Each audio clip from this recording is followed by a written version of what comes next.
So, hi guys!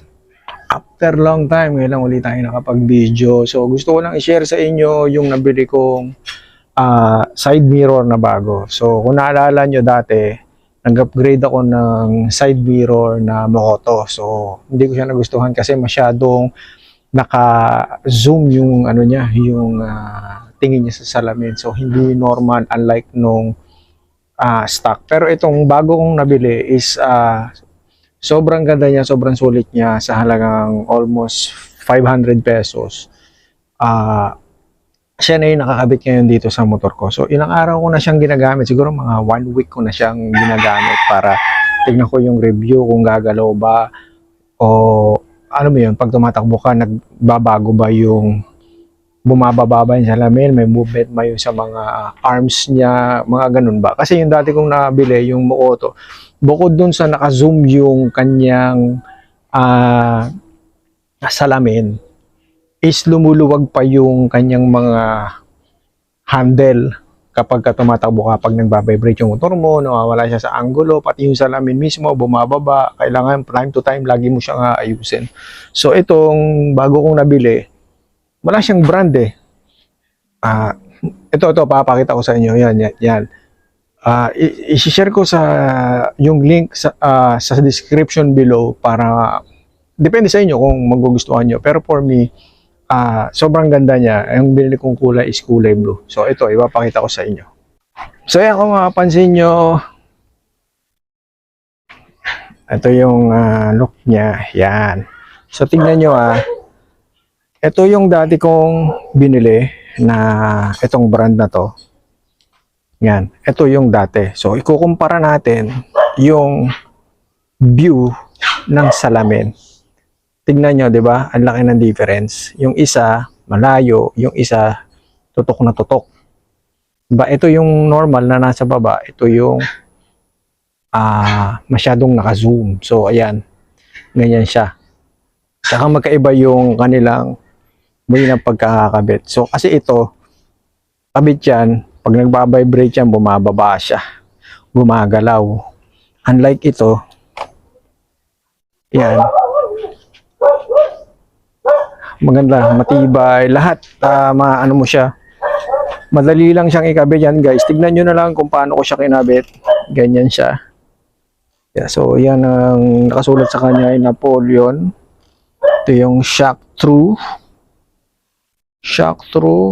do not open this cup. So yung cup siguro na sinasabi ito, yan. Dalawa yan, ito yung isa. Yan. Ganyan siya.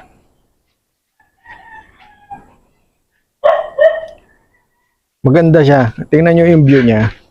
Pwede nyo yung gawin, pwede nyo nakaganyan, pwede rin siyang nakatayo ng ganyan, depende sa inyo. Pwede rin siyang nakaganyan, nakalabas. Yan. Pwede rin siyang nakaganyan. So, sa akin kasi ginagamit ko ito para medyo parang minimalist na design. Ganyan lang siya. Yan.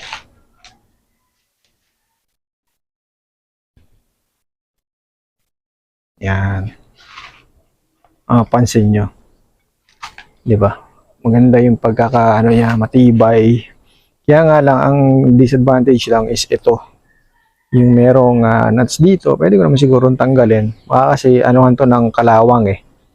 Pwede siyang pagmula ng kalawang or pwede siyang pag nabasa ng ulan. Yung mga ganun. Yan, may mga takip din siya. Takip dito, may takip dito. Tapos yung bolts na nakalagay dito, tama ba? Yung pinaka-tornilyo, doon sa box meron siyang tatlong sizes. May mapayat, may para, depende yan sa pagkakabitan nyo ng motor eh. Pero ito, nasa pangalawa yata sa, bago may pinakamalaki, may pinakamalaki pa kasi eh. Pero yun yung sukat sa kanya. Tapos yan, ano to, kulay blue. Yung napili kong kulay blue. Tapos may nakasulat pa siya rito. Ayan. clearance. Yan yung nakasulat sa kanya. So, sobrang minimalist niya tignan. Ito makikita nyo. Yan.